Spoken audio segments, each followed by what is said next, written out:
Hey, this is Dominic, and this is your home for the cutting-edge conversations on optimizing your personal performance, lighting up your sex life, and living a purpose-driven life of your own design. These are the topics that Dominic and I have both struggled with in our own lives and still don't always get right. This is Brian. Welcome to the Great Man Podcast. All right, buddy. There has been a great debate over many years around whether a man's vulnerability is actually sexy or a complete turnoff. And I know that you and I have spoken to hundreds of guys over the last numbers of years who bring this deep-rooted suspicion of whether or not women actually want us to be vulnerable with them. And I come equipped with a very robust poll of 604 responses from women on my Instagram community when I asked them, is vulnerability sexy? Is it a turnoff, or sometimes sexy or sometimes a turnoff? And I will give you the responses there, but even more intriguing, I had 363 write-in responses. 363 women wrote in to give us detail around when vulnerability is sexy and when it is a turnoff. And I've got 10 of the ways that a man's vulnerability is attractive, and then 5 major turnoffs when vulnerability turns into something completely different. And we're going to lay it all out on the line. But Bri, I see you are chomping at the bit to get in here. So what do you have to say about this provoking topic? There's no word more than vulnerability that produces more eye rolls from guys. Truth. That's the reality. And I think whoever is running PR for the word vulnerability is doing a shit job. Terrible job, because it's just like, it's one of those things that, like, as guys, like, we know we should be vulnerable and it's maybe a good thing, but like, really? And that's why I like the question that you posed on Instagram, because now we're going to find out. Like, is it something we really want to be part of? And what does it actually mean? Like, what is the definition of it? Or is it something to continue rolling our eyes at? Yeah, well, you talk about vulnerability having a really terrible PR agent. There's one person who's done such a great job of actually bringing vulnerability back into the conversation. If you were to ask most people who is the name most synonymous with vulnerability, it's obviously Brené Brown. And I know you looked up her definition of vulnerability before we got started here. So why don't we give a working definition of what vulnerability is from Brené Brown? Right. So Brené Brown says in her book, Daring Greatly, she describes vulnerability as uncertainty, risk, and emotional exposure. I really like that last piece of it. I know when we were looking this stuff up, we also looked at, like, what are other words that are similar to vulnerability, and we saw the word susceptibility. And that's that negative connotation that vulnerability typically has. But as Brené talks about it, it can be a superpower when understood and used in the right way, which I'm hoping, because I haven't seen these poll results yet, which I'm pumped to see. I'm hoping that's what came out of this. Otherwise, turns out I still have a lot to learn. Yeah, man, that emotional exposure is for real. And it's amazing. I love polling the women that follow me on Instagram, because their info, their insights are so dialed in and spot on. And they're the ones who have really put together this list of the 10 things that make a man's vulnerability sexy, and then these 5 major turnoffs where it tips into something else. So let's get into the data here, okay? Now, by the way, when I say the data, this is not like a scientific survey. I'm asking a question on Instagram. The first question I asked was, is a man's vulnerability A, sexy, B, a turnoff, C, sometimes sexy, sometimes a turnoff? Now, before I read the responses, I want to know, like, if you were an odds maker, Bri, how would you predict the outcomes of each of those? Where would you put the percentages on the total of, 100%? How would you break down? Well, there was a little foreshadowing at the beginning of this podcast, because we have 10 ways it's not sexy and 5 ways it is. No, 10 ways it is and 5 ways it is. And so I'm going with answer C. I think C was... sometimes sexy. I would say 60% sometimes sexy. 60% sometimes sexy? Okay. And how much would you say for sexy? Just outright sexy? Let's go with 10. And then a turnoff you would say is 30%. Yeah. Okay. I'm about to blow your mind here, because 67% of the answers, 403 of the 604 votes, were for sexy. Straight up sexy. 2/3 of the responses was vulnerability is sexy, straight up. I am apparently a vulnerability pessimist. That's correct.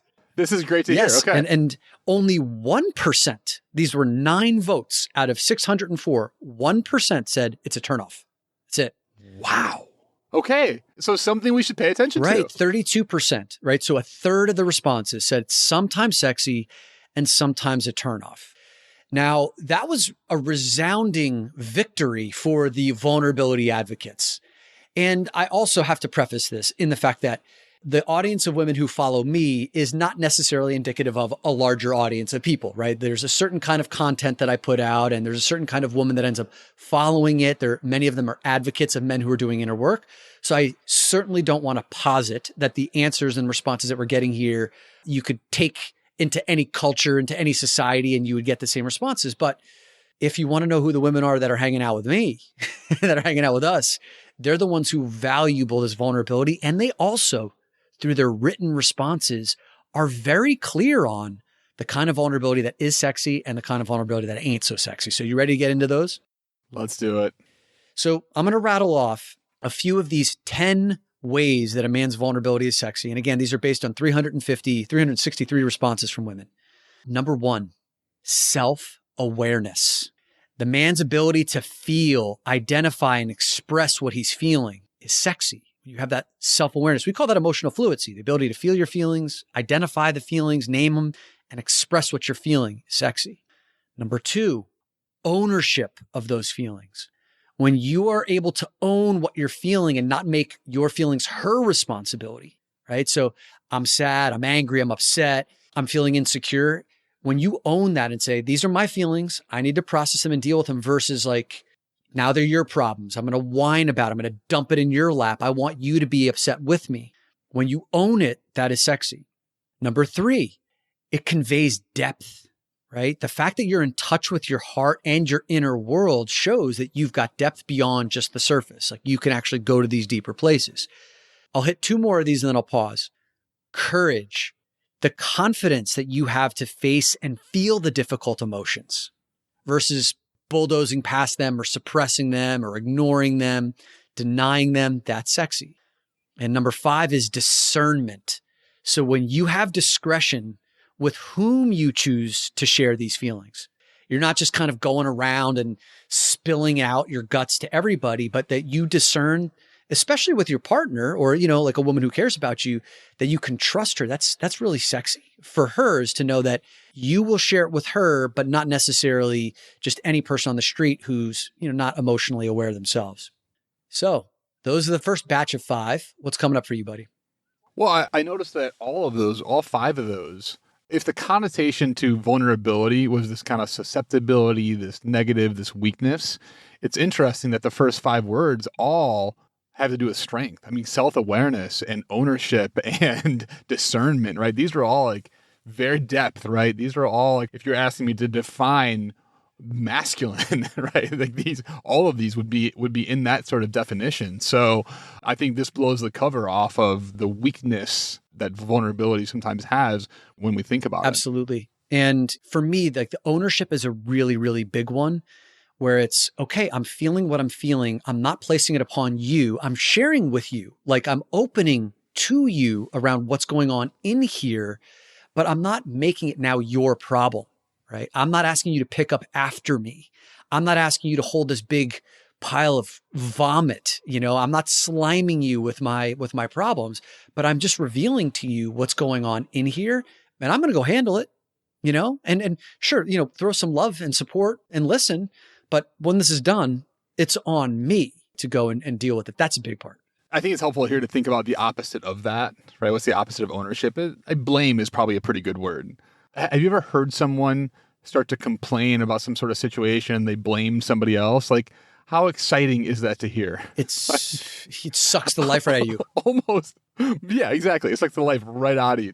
That's an energy vampire move, right? Whereas ownership, now we're revealing, somebody can see where we actually stand versus like Woe is me, I'm the victim, right? That's the opposite of vulnerability and ownership. Well, a lot of what you just said there, you're actually kind of foreshadowing 5 of the biggest turnoffs, and you used like 3 of the words that are in the biggest turnoffs.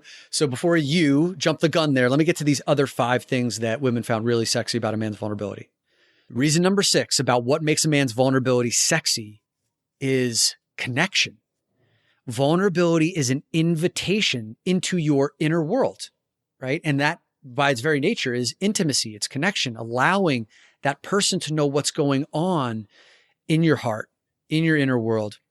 Reason number 7 is relatability. This was a big one that came up quite a bit. The ability to feel the shared humanity of difficult emotions that we all experience. So when I'm in here and I'm talking about the pain I've witnessed or I've experienced personally, or my trauma, or the insecurities, or the self-doubt, or the worry, you and I have had many of those kinds of conversations. You're like, oh my God, I've had the same fear. I've had the same worry. So we can relate. And through that, we don't feel alone. Number 8, availability. This one was really cool. You are available to receive love and support from another person. You know, when you open up vulnerably, some of the women had said, it gives me the opportunity to pour my love into him, to support him with my feminine being, or, nurturing, or grace, or compassion. It gives me a chance to share my gifts with him. And that feels really good. Number 9 is trust. Your openness and vulnerability signals that you trust the other person, right? Who gets to see this part of you. And then finally, this last one was really big. Reciprocity. Your comfort in being with your own emotions signals your ability to be comfortable with her sharing her emotions. And that one came up a lot. And I saved that one for the end because the women in this group that they responded, they said, we just want to know when you are okay sharing your feelings and your emotions, it makes me feel safe that when I bring my emotions to you, that you're going to be able to hold them, that you can relate to them, that you're not going to call them dramatic, that you can connect on them, that you've had an experience of them, that we can relate on that level. So that reciprocity is a huge one. Can you repeat number 6, Tom? 6 was connection, which was, vulnerability is an invitation into your inner world. Connection. Yeah. There's 2 types of phone calls that I want to bring up right now that I've had in my life. One is with my dad, and I used to call this the status report phone call. Yeah. Right. Which is great. How are things going? How's life? How's finances? How's health? How's this? How's that? Check, great. check, I love you. check. Goodbye. Yep. Right. Like and I would say that that's not that vulnerable conversation. And it doesn't do any of those things. It's not connecting. Right. It's not. And by the way, my dad and I do have vulnerable conversations, but for many years, this was our status quo for our conversations, which is the status report. But there's no reciprocity in what's going on in his life, either from a status report or emotional standpoint. And it's very efficient in what it does. And that's probably why it happens in business so often. But it's not any of those last 5 things that you said. Right. Right. So that's like one type of phone call I've had. Another type of phone call I have is like Becca and I, we are living essentially long distance now. She's in New York most days. I'm in Philadelphia.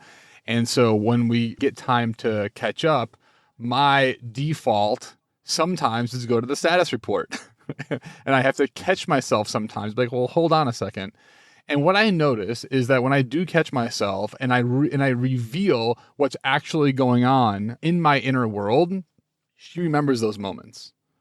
It invites her to then bring those moments back in future conversations. And it brings a connection, even though we're physically distant, it brings a connection that makes me feel more connected with her. And I know makes her feel more connected with me. So if we're calling this vulnerability, yes, this is very real. That's huge. I love what you just said about when you're feeling even physically distant, you can feel emotionally close when there are these moments of, emotional openness, which also requires a moment of emotional exposure, right? As Brené Brown talked about. So you can't have one without the other. All right. Where it gets really juicy is in these 5 ways where a man's vulnerability becomes a turnoff. And it was amazing, the consistency with these responses. I mean, it was almost like, out of the 350 responses, So I asked two separate questions. I think I got 200 responses on this one around what are the turnoff. It was almost uniform. These were the 5 categories. And the first one is the big turnoff. This one I heard more than any other. When he wants me to mother him, right? When instead of taking responsibility for his emotions, he wants me to take care of him. You fix it, right? This is the opposite of ownership. There's a difference between being supported, right? Which is like, I'm available for your support, and then playing the big baby. Do we have a definition for what mothering is? I mean, I kind of have an idea, but did they provide any context? So like the mothering is kind of like to a child who can't help themselves, right? It's basically like the baby is shitting himself, can't change his own diaper, right? The baby's crying because he can't get his own bottle, and he just wants me to mother him. Okay, so wipe my ass, put a bottle in my mouth, and like make it better. Right. I don't take any ownership or responsibility to do anything. Exactly. It's the helplessness. It's just I'm spewing it. Yes, the helplessness, right? So that's the mothering. The second one, and you already said this one, when it turns to whining, big turn off, right? So whining, blaming, complaining, especially when it becomes repetitive, is actually not even an authentic display of emotion, really. It's just a shirking of your responsibility. You're not actually feeling what you're feeling. It becomes a shield. It's not actual emotional exposure. This is going back to the victim card, right? Like, oh, this happened to me. So the victim, they actually distinguished it. And that's number 3 is when he becomes the victim. I think when you whine, blame, complain long enough, then you become the victim. And this is the guy who kind of expects a pity party. He begs for attention around like, look how hard it is. Look at how much I'm being persecuted, or look how the deck is being stacked against me, when he's really just abdicated the responsibility of owning and holding the fact that he's experiencing real pain. He's feeling worry or insecurity. Like, just own that shit, Like if you were to just own, hey, it feels like the weight of the world's on my shoulders, versus everything's against me, you're against me, you don't appreciate me, like the whining, the complaining, the victimization. There's a subtle but profound difference between those two. Very subtle. And when we talk about it in these terms, it sounds like, well, of course, I wouldn't do that, right? I wouldn't whine, I wouldn't complain, I wouldn't victimize myself, right? Of course, that all sounds weak. I was in the car with Becca not that long ago, and I was so proud of myself because I was telling her I had come to the conclusion I'd felt lonely. I was feeling lonely. And so she got back into town. We're in the car, and I tell her, I'm so proud of myself at this moment because I am like owning vulnerability, right? That I feel lonely. And I just kind of left it at that. I didn't really expound on it. I didn't put anything else out there. And I could see her just get turned off. Yeah. And I was like, I didn't think vulnerability worked like this. And after talking through a little bit, she said, it felt like when you told me that you kind of just took it and put it in my lap and expected me to do something with it, like make you not lonely. Yes. Like you didn't talk about what you needed. You didn't talk about what you're going to do about it. You didn't talk about how you got there. You just kind of threw lonely at me. Right. And after my ego was able to take a step aside because I thought I did vulnerability so well, it shifted something dynamic in our relationship that continues to this day, which means I can't be just, quote, vulnerable and leave it there. There needs to be a follow-up. There needs to be something else, right? And so what I came back with her, I said, great, understood. I am feeling lonely. That is true. That's how I feel. And here's some things I would like to have different in our relationship. Or here's what I'd like to do specifically about this thing. How do you feel about that? Right. So that for me was a big shift in our relationship, but also a big learning about owning vulnerability. What you just said about the owning of loneliness is kind of like, the hot potato, which is I'm feeling lonely. And now she feels like now I have to pour something into you. And that, it's like she constricts and feels like you're trying to extract something from her. Or, well, I'll save this because I don't want to front run the fourth turnoff because we'll get to that in a second. But then the other way of doing it is kind of like, hey, baby, I'm realizing that feelings of loneliness are coming up inside of me. These are mine to deal with, right? Because it sounds like maybe you don't feel that way. And that's totally cool. And what I'm going to go work on is like, maybe how do we create some experiences where we can get really emotionally connected or have the best sex that we've ever had or try something new or carve out more time to spend together. Like, and we can co-create that, but that's on me. I just want you to know what's going on in here. That's a very different kind of energy. Cause then she's like, all right, cool. Like you got that. And then maybe that'll open something up in her where she's like, cool, I want to pour something into you now because you don't feel like you need it, but because I can give you what I want to give you. And that's exactly what happened. She was able to then step in and be like, well, how about this idea? And now we're co-creating together. So going back to that first one, which was connection, that's what it started to feel like. So it went from this kind of whiny piece to like, we're working on this together, but it's not required, right? And that felt really, really good. The other interesting part of this is like once identified and talked about openly, vulnerably with my partner, other aspects of my life started to open up related to this. When I was able to speak vulnerably with her with ownership, I was able to do the same thing much easier with men's group and with a couple other friends. That unlocked some steps to like, well, cool, how do you get out of this loneliness trap?